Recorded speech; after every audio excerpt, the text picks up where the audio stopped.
315 Restaurant and Wine Bar offers native Santa Feans and savvy visitors an elegant and intimate French experience. And we are so happy to welcome 315 owner and executive chef Louis Moskow. Welcome. Thank you. It's a pleasure to have you. It's a pleasure to be here. Well, you have a wonderful reputation, and we're so happy to have you joining us. Tell us a little bit about the 315 experience. Well, the experience as of right now in the summer consists mostly on being on the patio. We have a wonderful garden patio where we serve our patrons. And we like to create somewhat of a European feeling. So we get a lot of people who sort of want to get that feeling at night, come in, have dinner, and feel like maybe they've left their normal comfort zone and now they're in Europe. So it's like a free trip. So they get the ambiance, but in addition to the ambiance, of course, it's the food. And the menu is seasonal, and you actually offer daily specials as well, don't you? Every day. A blackboard special with a laundry list of things, all fresh from the farmer's market. Oh, see, I love that. And you're using a lot of local, fresh ingredients. That makes all the difference in the world. Absolutely. And what are you making for us today? Well, we're going to do our signature dish, which is squash blossom beignets. So beautiful. It's by far our most popular dish, and people come from all over the place for the dish and come back and have grown to expect it. So it's a short season. Okay. And the season is fleeting, but towards the end of the season, I like because the squash blossoms get awfully big and healthy at that level. So pretty too. Okay, so we're very fortunate because we actually have you making your signature dish right here today. And so let's start a little bit with the cooking. Get us started on that, and then we'll talk a little more about the restaurant as we go. Because I know there's a process to this, Chef. Yes. It's quite a process. Well, first we have to make a tomato sauce, and that's going to take a little while. But it's a basic tomato sauce. It starts with extra virgin olive oil and a hot pan. And I do like these pots because they're nice and heavy gauge. And we're going to add a little fresh garlic, also from the market. That's my favorite. I love garlic and onions. The smell. Got the sizzle now. It's nice and hot. And this is a fresh onion, also from the market. I much prefer these onions. They're so much more delicate and sweet. Oh, it smells so good. And what we're going to do is just fry this up.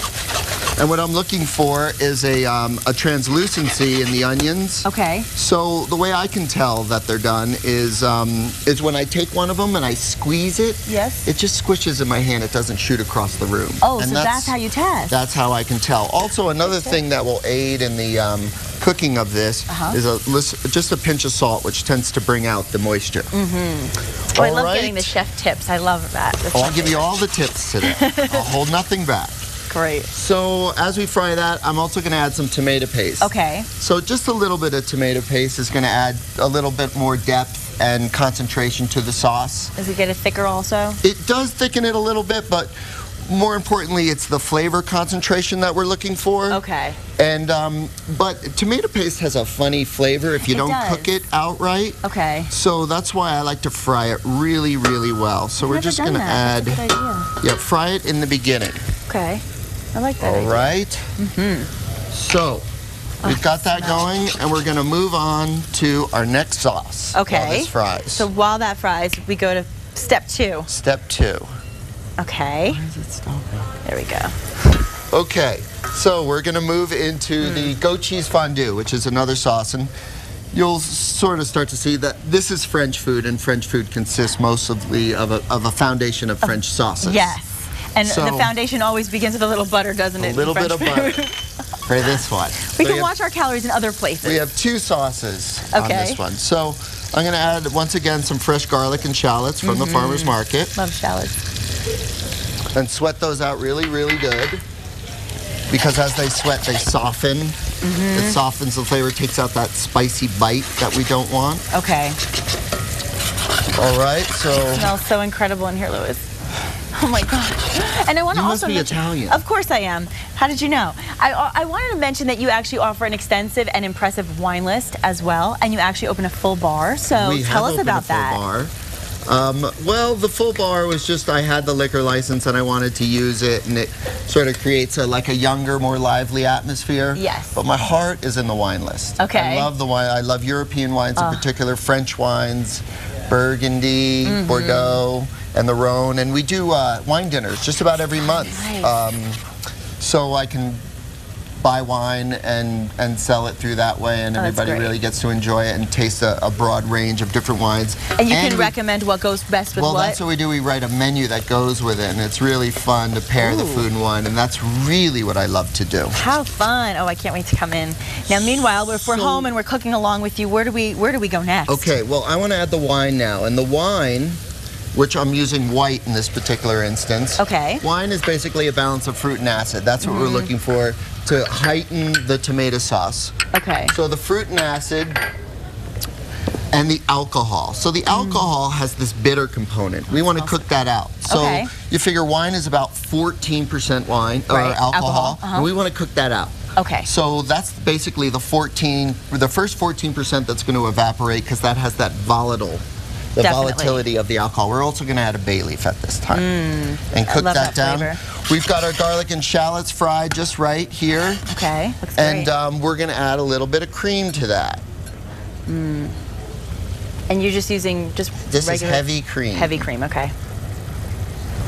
Heavy cream. And we're going to bring that up to a boil before we add our goat cheese because we don't want to boil our goat cheese. It becomes grainy. Oh, okay, that's a good tip. So all of this that's evaporating right now, this is the alcohol that's coming off. So when you see it reduced, 14, 15%, then we can add our tomatoes. Tomatoes. And those are fresh?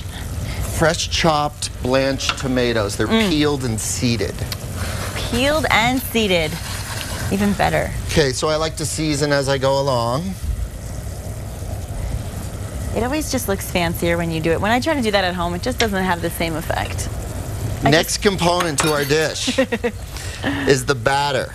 Okay. Okay, we're gonna make a batter. Okay. This is flour, just all-purpose flour, and this is an egg. And what we're gonna do is we're gonna mix this in a way that prevents it from lumping up. And the way we do that is called the well method. So I'm going to crack my egg into the middle of this. Okay. There's our well. Oh, hence the well method. Got it now. And we're going to add cold sparkling or club soda. Okay. The reason I like it cold is because it works the gluten less and it's less likely to explode when you open it, which it probably will do anyway. This is so interesting to me. I love watching you do this. Okay, so we're going to feed this into the center of the well, pulling from the sides. Okay. And bringing it in with a whisk? With a whisk. Oh, wow. Do you want me to turn this down or should it continue to boil? No, let it cook. Okay. Wow. This is so cool. See, the non-chef eyes are just completely impressed by this because this is something I'm not used to seeing done.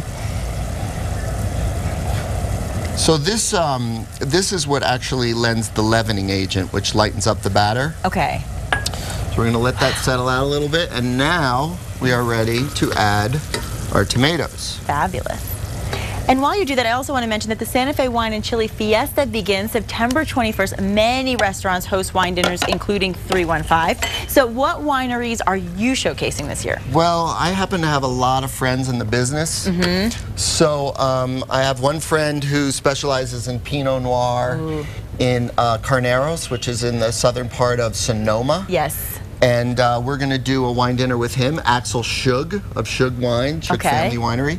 And then we're going to do another dinner with Peter Rosbach of Chenayan. How nice. And Chenayan's also out of Oregon, but he makes wine in New Zealand and Washington as well. That's fantastic. I love that. And we want to remind everybody that for more information about 315, we will have the details on that as well as 2 wine dinners that you can attend. And you can always visit 315santafe.com for more details on that. Now let's get back to the cooking.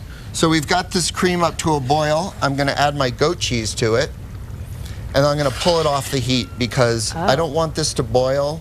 The cheese will melt. I like to add some herbs to that, and these are all from my garden. Oh, wow.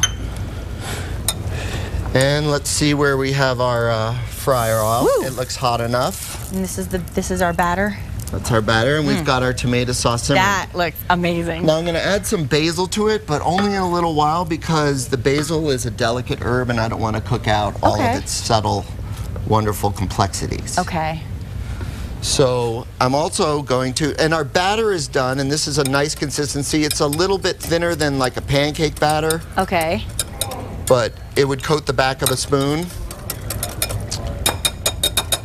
And so I'm going to use this whip after it's clean to whip in my goat cheese. Okay.